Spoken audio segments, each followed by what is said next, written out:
Hello everyone, welcome back to my channel Learn Physics Easily. So 12th syllabus lesson 3 magnetism and magnetic effects of electric current ஓட multiple choice question எப்படி solve பண்ணனும்ன்றது தான் பார்த்துட்டு இருந்தோம்.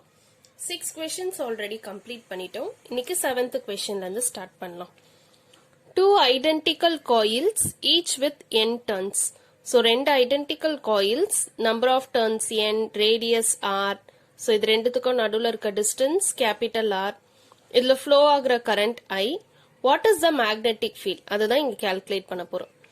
What is the magnetic field at the point P? இந்த pointல which is exactly at R by 2 distance between the two coils. So இந்த distance தான் total distance தான் R.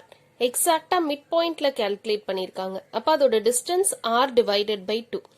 So Z is equal to R divided by 2. இல்ல magnetic field என்னன்னு நம்ம calculate பண்ண போறோம். நம்மளுக்கு magnetic field along the axis of circular coil equation என்னன்னு தெரியும். That is B is equal to mu naught Ni divided by 2 R square divided by R square plus Z square the whole power 3 by 2. So இந்த equation தான் இங்க use பண்ணும். But இங்க 2 coils இருக்கு. So magnetic field is due to 2 coils. அதனால ரெண்டு magnetic fieldயும் add பண்ணனும். But questionலயே 2 identical coils சொல்லிருக்காங்க. So 2 identical coils எல்லா datasமே சேமா இருக்கனால B1 is equal to B2.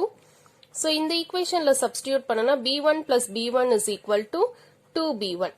So ஒரு magnetic field calculate பண்ணிட்டு multiply by 2 போட்டா total magnetic field என்னன்னு நமக்கு தெரிஞ்சிரும். So for this reason நான் இத B1 னே assume பண்ணிருக்கேன். So B1 is equal to mu naught Ni divided by 2 R square divided by R square plus and the Z ஓட value தான் நம்ம R by 2 னு எடுத்தோம். So Z value is R by 2.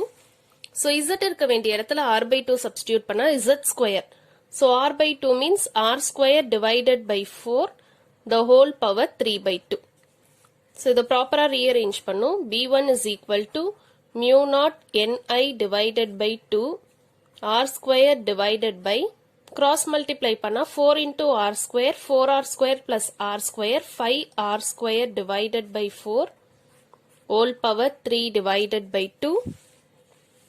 So B1 is equal to mu naught Ni divided by 2 R square divided by இங்க 3 by 2 இருக்கு. So அது அப்படியே 5 power 3 by 2 னு எழுதிக்கலாம்.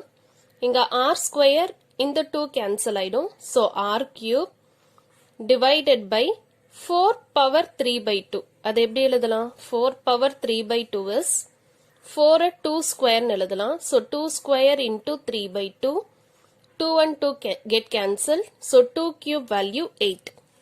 So இத ப்ராப்பரா rearrange பண்ணலாம். B1 is equal to mu naught Ni divided by 2.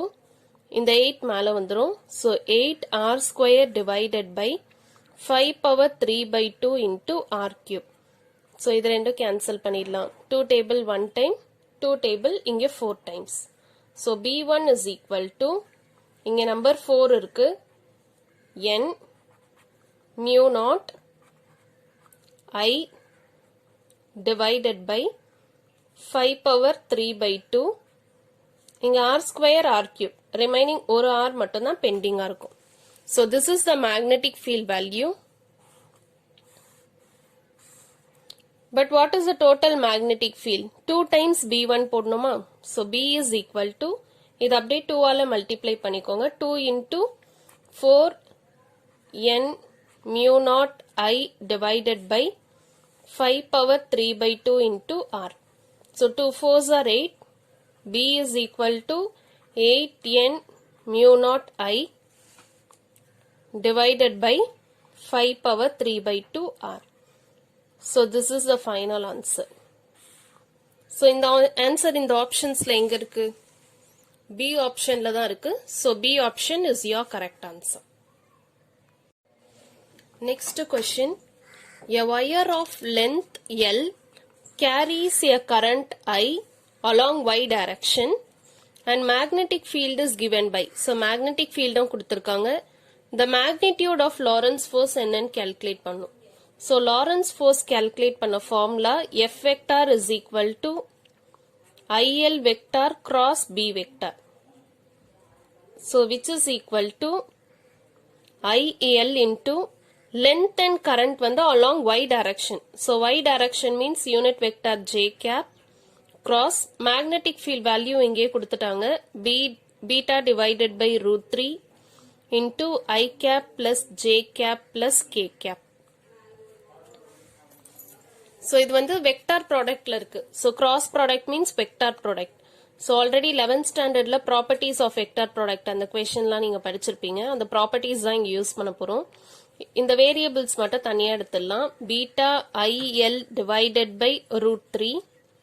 So அந்த propertiesலயே இருக்கும் j cross I.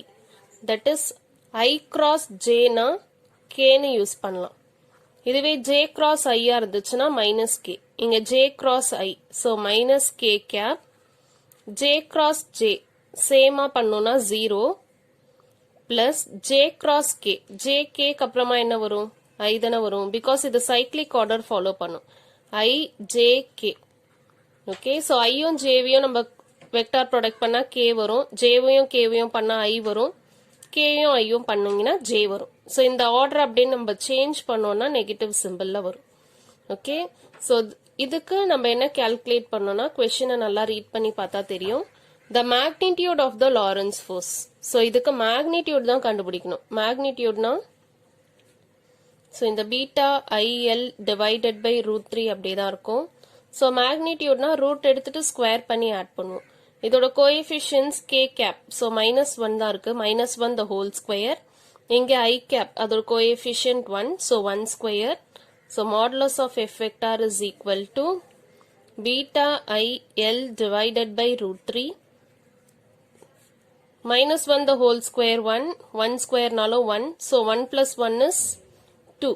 So root of 2. So beta IL divided by root 3. இங்கே root of 2. So இது ரெண்டுத்துலயும் root common எடுத்து எழுதணும்னா modulus of F vector is equal to root of 2 by 3 beta IL. This is a final answer. Optionsல எங்க கொடுத்திருக்காங்க? A option தான் root of 2 by 3 beta IL. So this is your correct answer. Next question. A bar magnet of length L and magnetic moment M is bent in the form of a arc. So ஒரு bar magnet bend பண்ணி arc form பண்ணிட்டாங்க. What is the new magnetic moment அப்படின்னு calculate பண்ணும். So இதுக்கு magnetic dipole moment formula M is equal to QML. So generally PM is equal to QML எழுதுவோம். But இங்க magnetic moment symbol அவங்க M கொடுத்ததுனால M னு எடுத்திருக்கோம். So new magnetic moment value M dash is equal to QM into L dash. Because in the pole strength oda value change ஆகாது. For a given magnet its value is same. அதனால magnetic moment and length மட்டும் நம்ம change பண்ணிருக்கோம். Now இந்த diagramல சென்டரா நம்ம ஒரு line draw பண்ணோம்னா இது ரெண்டு பார்க்கிறதுக்கு ரெண்டு triangle மாதிரி இருக்கு. So இந்த triangleல இந்த length நம்ம L dash னு எடுத்திருக்கோம். For example, if this value is L dash, நான் ரெண்டா split பண்ணிட்டேன். So இந்த 60 degree value இங்க 30 degree இருக்கும். இங்க 30 degree இருக்கும். So இந்த triangle இருந்து sin 30 degree value என்னன்னு find பண்ணணும். Sin theta formula opposite side divided by hypotenuse side. So opposite side இங்க L dash இருக்கு. Hypotenuse side இங்க R இருக்கு. So L dash is equal to R into sin 30 degree. So இங்க நம்மளுக்கு ரெண்டு sides இருக்குல்ல. So ரெண்டு sides இருக்கிறதுனால L dash value R sin 30 degree plus R sin 30 degree. அப்ப L dash ஓட value 2R sin 30 degree. Sin 30 degree value half. So L dash is equal to 2R into 1 by 2. So இந்த 1 by 2 ஓட இந்த 2 cancel ஆயிடும். So L dash is equal to R. So இது ஒரு equation sideல இருக்கட்டும். Next நம்மளுக்கு already formula தெரியும். S is equal to R into theta. நம்ம 11th standardலலாம் படிச்சிருப்பீங்க. Arc length is equal to radius into angular displacement. So இந்த formulaல இந்த S க்கு பதிலா நான் இந்த length எடுத்திருக்கேன். இந்த arc length L is equal to R into theta value. So theta value இங்க 60 degree. ரேடியன்ல எழுதணும்னா பை டிவைடட் பை 3. ஸோ எல்லோட வேல்யூ என்ன கிடைக்குது நம்மளுக்கு, அப்படியே ரீஅரேஞ்ச் பண்ணிக்கலாம். ஆரோட வேல்யூ வேணும்னா R is equal to 3l divided by pi. ஆரும் எல் டேஷும் சேம். ஸோ இந்த ஆரோட வேல்யூ தான் L dash. So L dash is equal to 3l divided by pi. So what is the new magnetic moment formula? M dash is equal to Qm into L dash. So இங்க L dash க்கு substitute பண்ணலாம். M dash is equal to Qm into L dash value 3L divided by pi. So QML, what is QML? QML ஓட value தான் M. So இந்த QML க்கு பதிலா M ன்னு எழுதலாம். So which is equal to 3M divided by pi. Okay, this is the final answer. இது ஆப்ஷன்ஸ்ல எங்க இருக்கு? B ஆப்ஷன்ல தான் இருக்கு. So B option is your correct answer. Thank you for watching this video. மறக்காம இந்த சேனலை subscribe பண்ணுங்க.